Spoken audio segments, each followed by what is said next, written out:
Professor Hanson.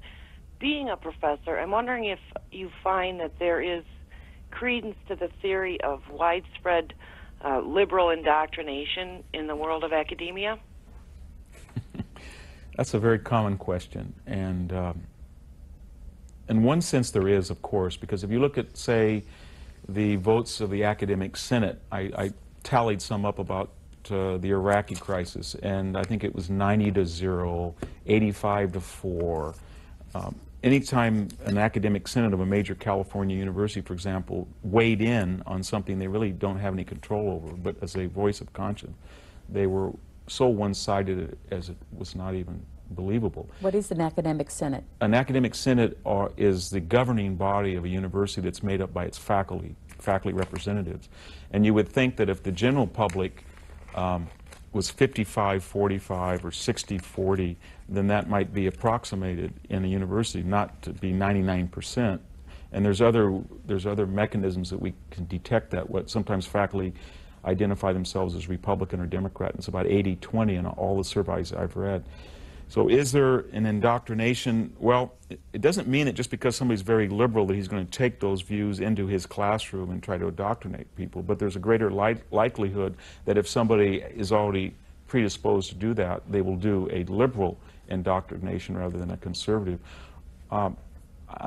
This might be controversial, but I really do think that there's something about the modern university, the idea that we work a 9-month year, the idea that we get tenure for life, the idea that we are in the classroom 6 to 8 hours a week, that it's not real, that people on a farm or people plumbing or people here what you do don't have that same work environment. And that always throughout history creates an unreal expectation about how the world should or would work.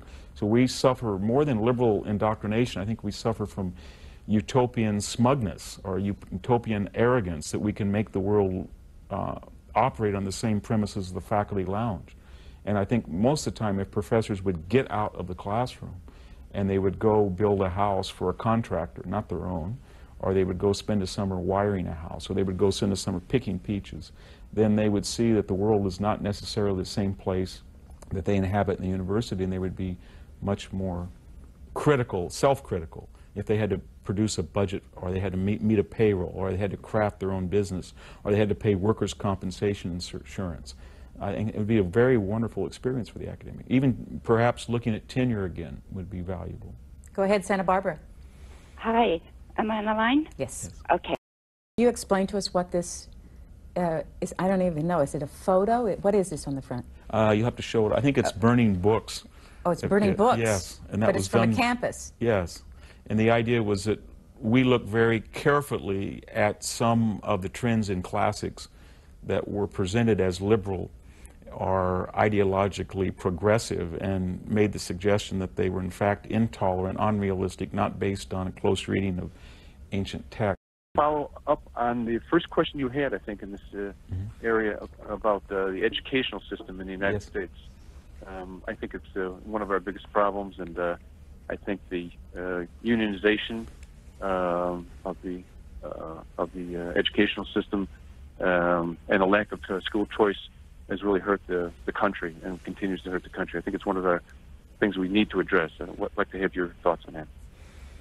Well, somebody who's farmed for a number of years are always distrustful of unions, or even something like Sun-Made Raisin Cooperative. I was distrustful when you have large bureaucracies whose purpose is simply to ensure working conditions rather than the betterment of working conditions rather than excellence of what each person does. So I'm very worried about unionization in high schools and I worked for 20 years at a unionized campus, and that came home to me once when a union official said to me, we have a 93% tenure rate. And that was a boast of the degree of union scrutiny over personnel decisions.